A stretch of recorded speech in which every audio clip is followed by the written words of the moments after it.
नमस्कार, आप देख रहे हैं अपना बिहार। आपके साथ मैं हूं शिप्रा झा। बिहार में शराबबंदी एक अबूझ पहेली बनती जा रही है। सत्ता पक्ष इसकी खूबियों को गिनाते हुए नहीं थकता, तो विपक्ष को इसमें कमियां और खामियां ही नजर आती हैं। ये सभी जानते हैं कि शराबबंदी बिहार सरकार का एक अच्छा कदम है, लेकिन इसका क्रियान्वयन हमेशा सवालों के घेरे में रहा है और यही कारण है कि इस पर जमकर सियासत होती है। इस बार केंद्रीय मंत्री ने शराबबंदी कानून को बंद करने की मांग की।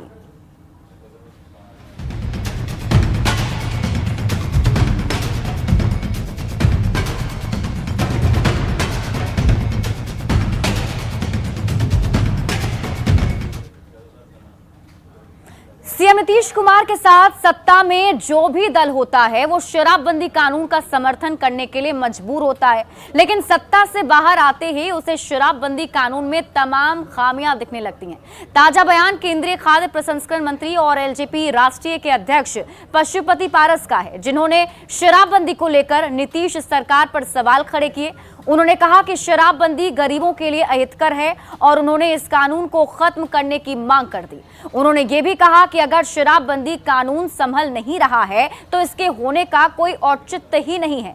पशुपति पारस ने बिहार सरकार पर निशाना साधते हुए कहा कि बिहार सरकार मान रही है कि पटना में अमीर लोग शराब का सेवन कर रहे हैं, तो फिर वहां उन लोगों पर कार्रवाई क्यों नहीं हुई, जबकि गरीब और वंचित जेल और बेल के पाट में पिस रहे हैं। शराबबंदी के नाम पर पुलिस गरीबों को पकड़कर महज खानापूर्ति करती है।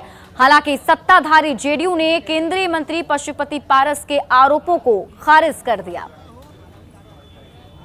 देखिए, जो गरीब गुरबा लोग हैं, दलित है, शोषित है, पिछड़ा है, अति पिछड़ा, जो मजदूर क्लास का लोग है, पुलिस खानापूर्ति के लिए इसको पकड़ के जेल में बंद करती है। अब उसके पास में इतना पैसा नहीं है कि जेल से बेल करा के छूटे।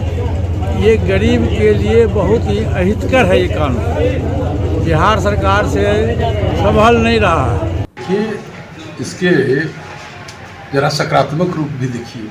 शराबबंदी का छिटपुट घटना तो होती रहती है, कुछ असामाजिक लोग भी होते हैं, समाज में जानते हैं कि 2% लोग ऐसा भी होते हैं। लेकिन आप जब देखेंगे कि शराबबंदी कानून जब से आया तब से कितना परिवर्तन, सकारात्मक परिवर्तन आया है।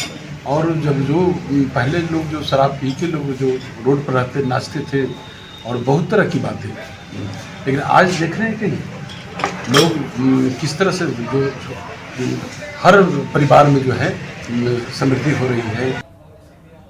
और केंद्रीय मंत्री पशुपति पारस ही क्यों, खुद जेडीयू के सीनियर नेता उपेंद्र कुशवाहा, कांग्रेस और बीजेपी के कई सीनियर नेता भी शराबबंदी कानून को फेल करार दे चुके हैं। पूर्व सीएम जीतन राम मांझी ने तो शराबबंदी के खिलाफ मोर्चा खोल रखा है। बीजेपी जब नीतीश कुमार के साथ सत्ता में थी तो वो शराबबंदी का समर्थन करने के लिए मजबूर थी, और आज बीजेपी और उसके सहयोगी शराबबंदी के खिलाफ मोर्चा खोले हुए हैं। विपक्ष का कहना है कि शराबबंदी कानून सरकार से संभाले नहीं संभल रहा है। पूरी ताकत झोंकने के बावजूद बिहार में शराबबंदी फेल है। शराबबंदी कानून के तहत गरीबों को परेशान किया जाता है। ये पुलिस वाले इसे उगाही का कानून बना चुके हैं। पुलिस वाले इस कानून के नाम पर मनमानी करते हैं, तो सरकार और सत्ता पक्ष का दलील है कि शराबबंदी एक अच्छा कानून है, इससे बिहार में अपराध कम हुआ है और न सिर्फ लोगों की बल्कि पर्यटन विभाग की सेहत में भी सुधार हुआ है। लोगों की बचत बढ़ी है, महिलाओं के खिलाफ अपराध कम हुए हैं। ऐसे में शराबबंदी को विफल कहना कतई उचित नहीं है।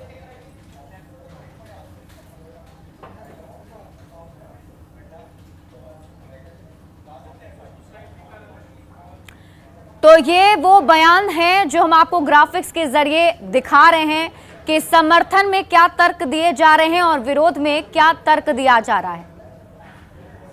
शराबबंदी पर सत्ता पक्ष और विपक्ष अपनी अपनी बातों पर अड़े हुए हैं और शराबबंदी पर सवाल भी उठाए जा रहे हैं। तो कुछ लोग हैं जो शराबबंदी के साथ में खड़े हैं, और शराबबंदी पर सवाल क्यों उठ रहा है अब आप ये भी समझिए। इलाके में चले जाइए तो देखिएगा कि गरीब किस तरह से शराबबंदी कानून के कारण परेशान है। लोग अनर्थक पुलिसिया जुर्म उन गरीबों पे किया जा रहा है और कई आरोप लगा के ताड़ी पीने का, देसी शराब पीने का आरोप लगा के उन्हें परेशान किया जा रहा है।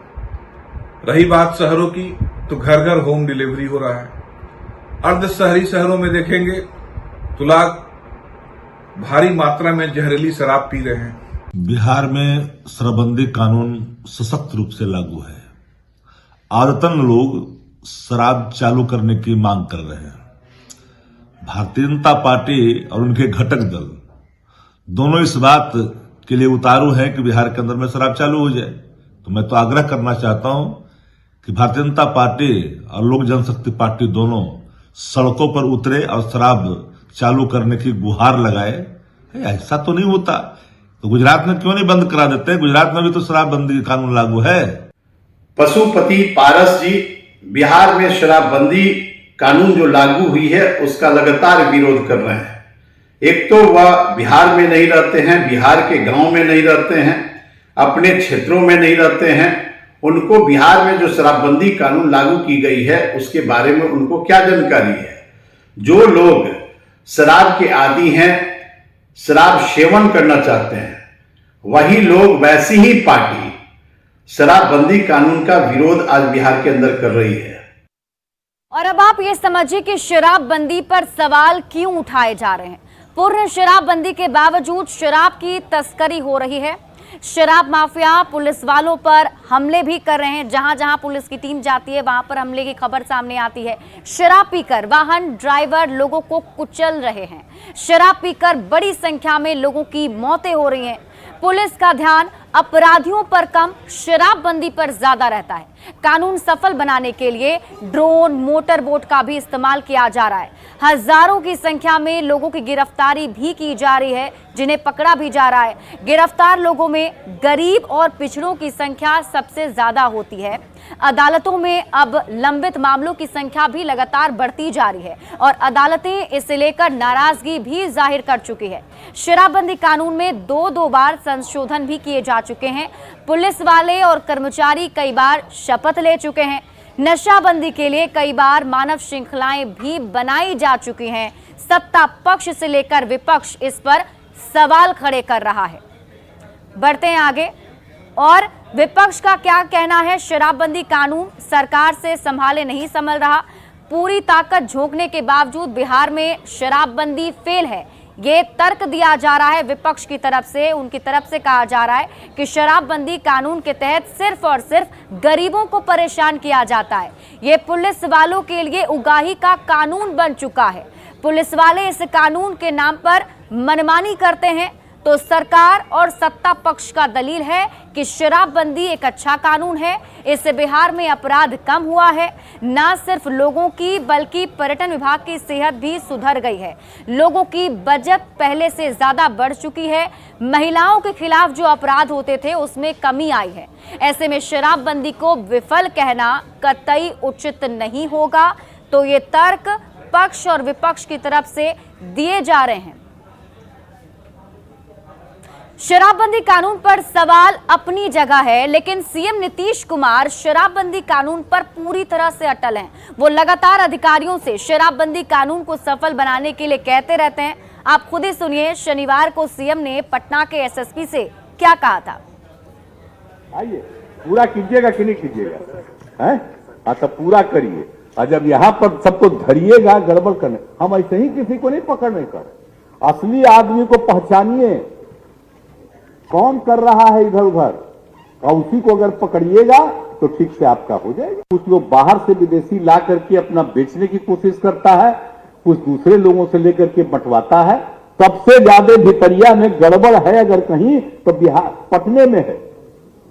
देख लीजिए भितरिया। आइए पूरा कीजिएगा कि नहीं कीजिएगा, हैं? हाँ तो पूरा करिए। और जब यहाँ पर सबको धरिएगा गड़बड़ करने, हम ऐसे ही किसी को नहीं पकड़ने का।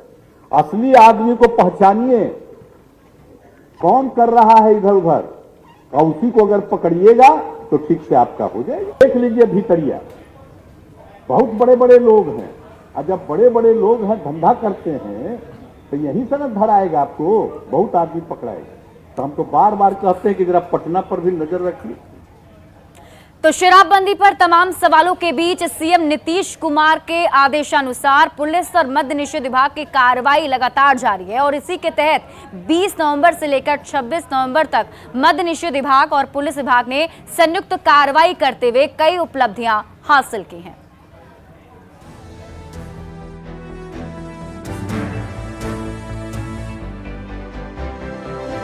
बिहार में शराबबंदी कानून को प्रभावी बनाने के लिए पुलिस और मद्य निषेध विभाग की कार्रवाई निरंतर चलती रहती है। प्रदेश के विभिन्न जिलों में शराब पीने वाले और उसका अवैध धंधा करने वालों के खिलाफ सरकार की कार्रवाई लगातार जारी है, लेकिन अब इस कार्रवाई को और गति दे दी गई है।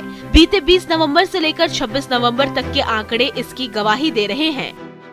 इस दौरान मद्य निषेध विभाग और पुलिस ने संयुक्त रूप से 29,382 छापेमारियां की, जिसमें शराबबंदी से संबंधित 543 केस दर्ज किए गए।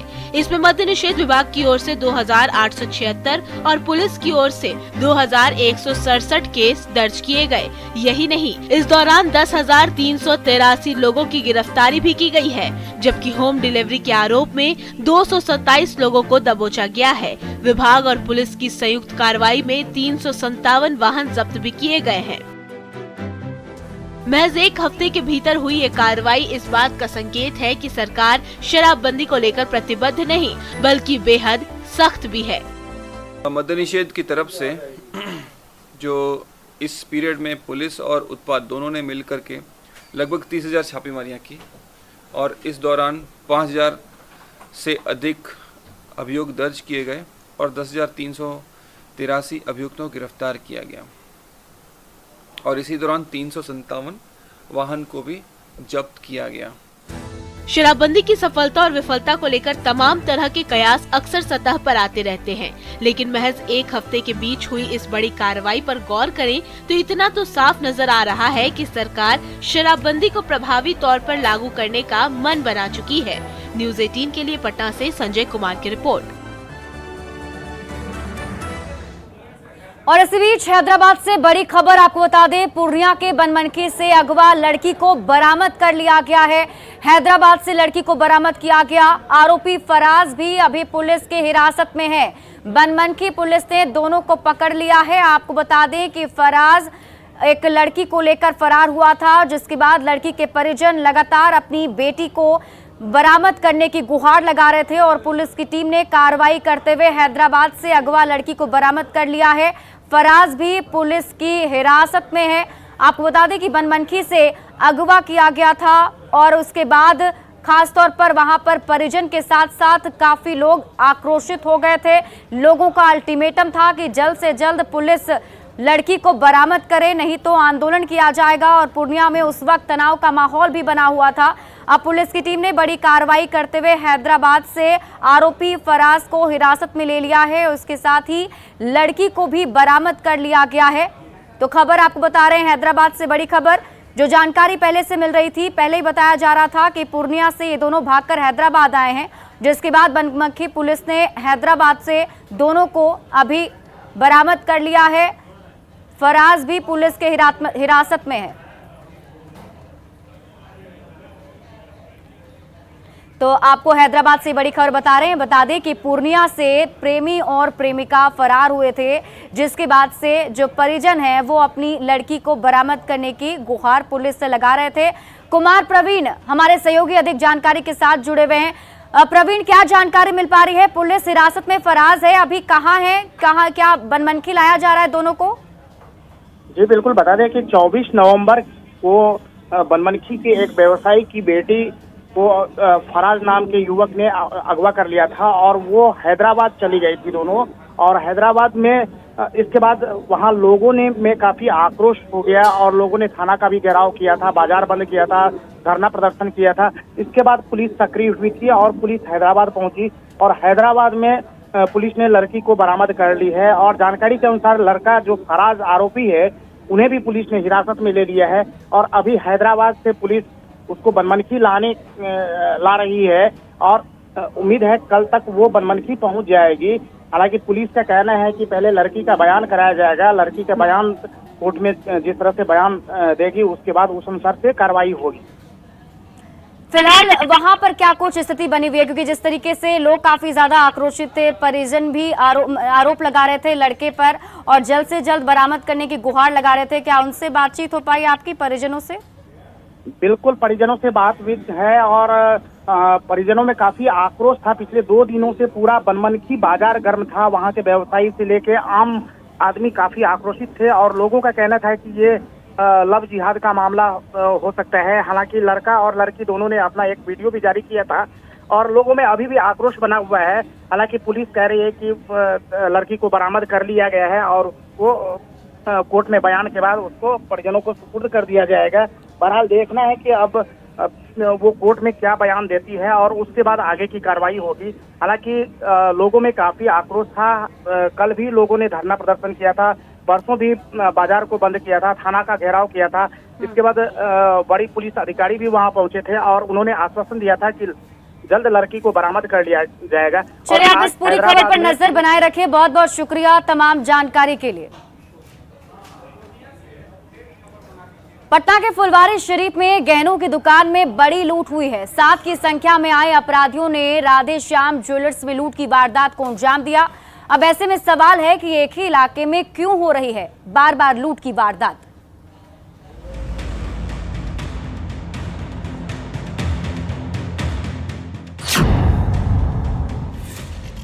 पटना में सरेआम लूट की वारदात, फिर लूट गई गहने की दुकान। लुटेरे चुस्त, पुलिस सुस्त। खुला हुआ iron chest,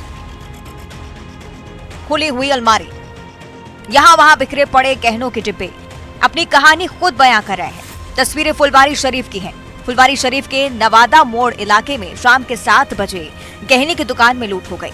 Radhe Shyam jewellers के मालिक अपनी दुकान में बैठे हुए थे, तभी 7 की संख्या में अपराधी आए, कनपट्टी पर पिस्टल सटाते हैं और 2.5 लाख रुपए कैश और लाखों के जेवरात लेकर फरार हो जाते हैं।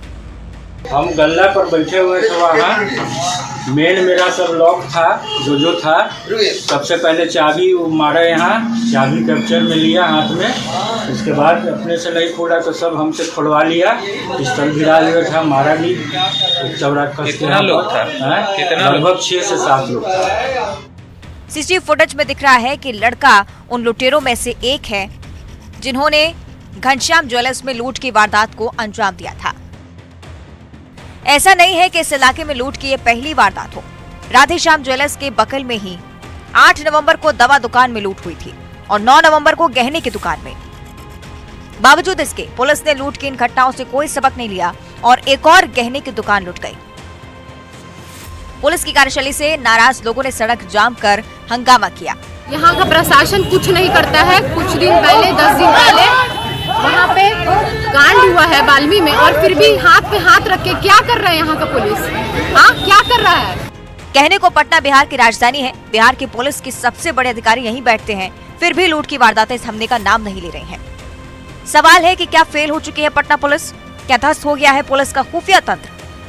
क्या खत्म हो गया है पुलिस का इकबाल? न्यूज़ 18 के लिए पटना से अमरजीत की रिपोर्ट। अब आप समझिए, हाल के दिनों में लूट की कई बड़ी वारदातें हुई हैं, लेकिन किसी भी वारदात में अब तक कोई कार्रवाई नहीं हुई। इससे जाहिर होता है कि अपराधी यहां पर मस्त हैं और पुलिस पस्त है। 9 नवंबर 2022 को फुलवारी शरीफ में न्यू संतोष ज्वेलर्स से लूट हुई थी। 2.5 लाख रुपए कैश और लाखों की ज्वेलरी यहां पर लूट ली गई थी और इसके बाद 24 नवंबर को 2022 में ही बेटा में ज्वेलरी दुकान में दिन दहाड़े लूट हुई। 2 किलो सोना और 2 लाख कैश की लूट यहां पर की गई थी। वहीं 28 नवंबर 2022 को फुलवारी शरीफ में राधे श्याम ज्वेलर्स में लूट हुई। यहां पर भी 2.5 लाख रुपए कैश और लाखों की ज्वेलरी की लूट की गई और इसके बाद 28 नवंबर 2022 को मनेर के ब्रह्मचारी में लोहा व्यवसायी से लूटपाट की वारदात को अंजाम दिया गया, जहां 60,000 कैश और स्कूटर लूटकर अपराधी भाग गए। इन सभी मामलों में पुलिस के हाथ अब तक खाली हैं और अब तक पुलिस किसी को भी गिरफ्तार नहीं कर पाई है। बढ़ते हैं आगे और पटना से बड़ी खबर आपको बता दें, चोरी के आरोप में एक की हत्या कर दी गई है। मसौढ़ी के डोरी पर गांव की घटना बताई जा रही है, जहां चोरी के दौरान ग्रामीणों ने 3 चोर को पकड़ा और उसमें से एक की हत्या कर दी है। इसके साथ ही कुछ चोर जो थे वो फरार हो गए। दहशत के लिए फायरिंग भी की गई है। और सोनपुर मेले में इस बार कुछ लड़कियों ने मिलकर एक लड़की की जबरदस्त पिटाई कर दी। पिटाई का वीडियो सोशल मीडिया पर खूब वायरल हो रहा है। हालांकि वीडियो की क्या सच्चाई है इसका स्पष्ट नहीं हो पाया है वीडियो में, लेकिन दिख रहा है कि कई लड़कियां मिलकर एक लड़की को लात घूंसे से पीट रही है। वहीं इसमें एक युवक भी दिखाई दे रहा है। बताया जा रहा है कि गर्लफ्रेंड बॉयफ्रेंड के मामले में यहां पर पिटाई की गई। हालांकि वायरल वीडियो की पुष्टि न्यूज़ 18 नहीं करता है।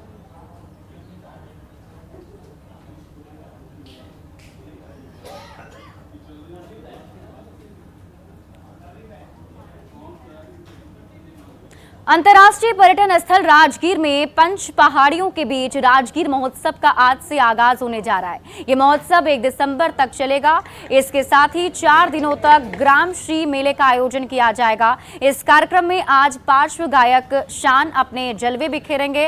राजगीर महोत्सव स्थल से और अधिक जानकारी दे रहे हैं हमारे न्यूज़ 18 संवाददाता अभिषेक कुमार। अंतर्राष्ट्रीय पर्यटन स्थल राजगीर में 3 दिवसीय राजगीर महोत्सव के आगाज होने जा रहा है और अभी जो है तैयारी पूर्ण कर ली गई है और कुछ ही देर में बस वित्त मंत्री जो है विजय कुमार चौधरी उनके द्वारा जो है राजगीर महोत्सव का उद्घाटन किया जाना है। तो आप देख सकते हैं राजगीर महोत्सव की तैयारियां पूरी कर ली गई है और कुछ देर में जो है कि यहाँ पर उद्घाटन करने के लिए पहुँचेंगे और जो है देश विदेश में जो है इसका आगा जो है संदेश जाएगा कि राजगीर के क्या जो है किस तरह से जो है राजगीर में महोत्सव मनाया जाता है। और यहाँ पर जो देख रहे हैं कि जो है यहाँ जो उद्घाटन के लिए जो तैयार है मंच और इसके साथ जो अतिथियों के लिए जो है कि यहाँ पर जो कुर्सियाँ लगाई गई है और ख़ास करके पीछे दर्शकों के लिए भी कुर्सी लगाई गई है। और यहाँ तक कि आज जो है मुंबई के पार्श्व गायक श्री शान के द्वारा कार्यक्रम आयोजन किया जाना है। इसके साथ ही निजामी ब्रदर्स और अली सलमान के द्वारा भी इस कार्यक्रम में शिरकत की जाएगी जो अपना जलवा बिखेरेंगे। तो इतना ही नहीं जो है ग्राम श्री मेला का भी आयोजन किया जा रहा है और कई तरह के जो पुस्तक मेला है सूचना विभाग से जो है प्रदर्शनी है उसको लगाया जा रहा है और जो है कई तरह के जो है कि कार्यक्रम जो है लगातार आयोजित की जा रही है और इसके लेकर जो है तैयारियां लगभग पूर्ण कर ली गई है। और कुछ देर में जब उद्घाटन होगी तो आज उद्घाटन के बाद देर शाम जो आज है जो श्री शान के द्वारा जो कार्यक्रम आयोजित की जाएगी तो उसको लेकर जो है कि पूरी तरह से जो पूरी प्रशासन जो जुटी हुई है और पूरी सुरक्षा के साये में जो है यहाँ पर कार्यक्रम आयोजित की जा रही है और लगातार जो है लोग यहाँ पर पहुँच रहे हैं। नालंदा से न्यूज़ 18 के लिए अभिषेक कुमार। और फिलहाल इस बुलेटिन में अभी के लिए बस इतना ही। आप देखते रहिए न्यूज़ 18 बिहार झारखंड।